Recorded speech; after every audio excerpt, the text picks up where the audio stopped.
Proverbs 19, verse 21 states, "Many are the plans in a person's heart, but it is the Lord's purpose that prevails." It took me 47 years to understand that my life was never meant to be only mine. Unlike others, I may not have been born just to chase happiness. For a long time, I questioned the weight of responsibility to my family, to my country, to everyone who called on me. Today, I have peacefully accepted that my life is unlike any other. Sa unang mga buwan ng aming mga termino, nakita ko na ang kawalan ng katapatan ni Bongbong Marcos Jr. sa mga pangakong binitawan noong kampanya, pati na sa kanyang sinumpaang tungkulin para sa bayan. Dahil hindi ko kinaya na maging bahagi ng 2025 national budget na tadtad ng katiwalian, pinili kong umalis sa kabinete. Kahit alam ko na mula pa noong 2023 na ang magiging kapalit ay ang aking impeachment. Mga kababayan, humihingi ako ng paumanhin.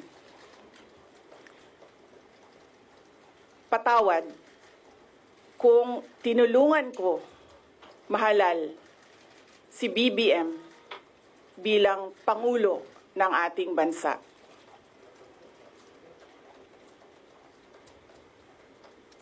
Patawad kung hanggang ngayon ay marami pa ring Pilipino ang nalulunod sa baha ng dahil sa malawakang korupsyon.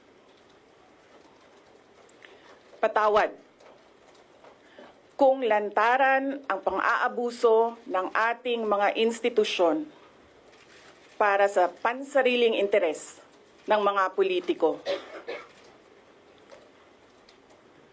Patawad kung patuloy ang pagtaas ng presyo ng mga pangunahing bilihin habang nananatiling kapos ang kita ng bawat pamilya. Patawad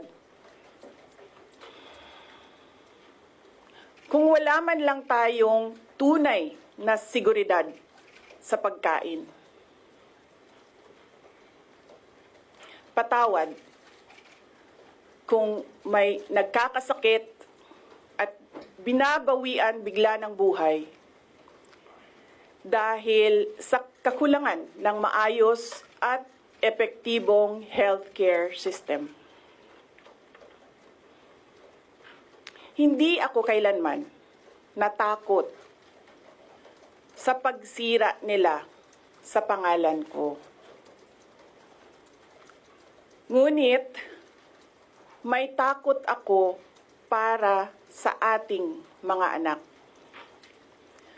May takot ako para sa susunod na henerasyon.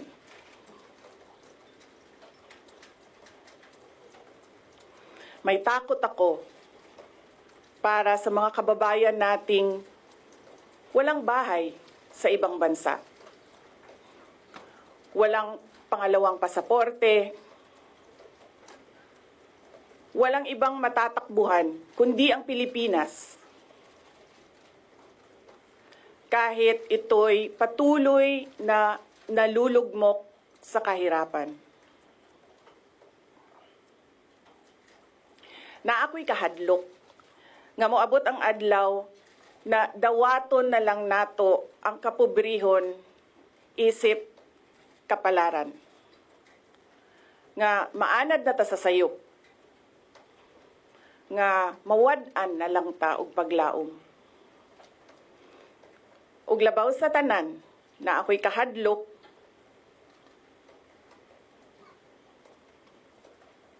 nga moabot ang adlaw nga wala na tay Pilipinas nga ikahatag sa atong mga anak.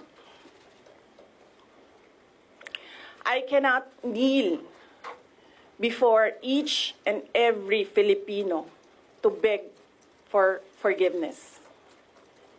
Instead, I offer my life, my strength, and my future in the service of our nation. Mga kababayan, ibalik natin ang tapang at malasakit para sa Diyos, sa bayan, at para sa bawat pamilyang Pilipino. Ako si Sara Duterte, tatakbo bilang Pangulo ng Pilipinas. Syukran.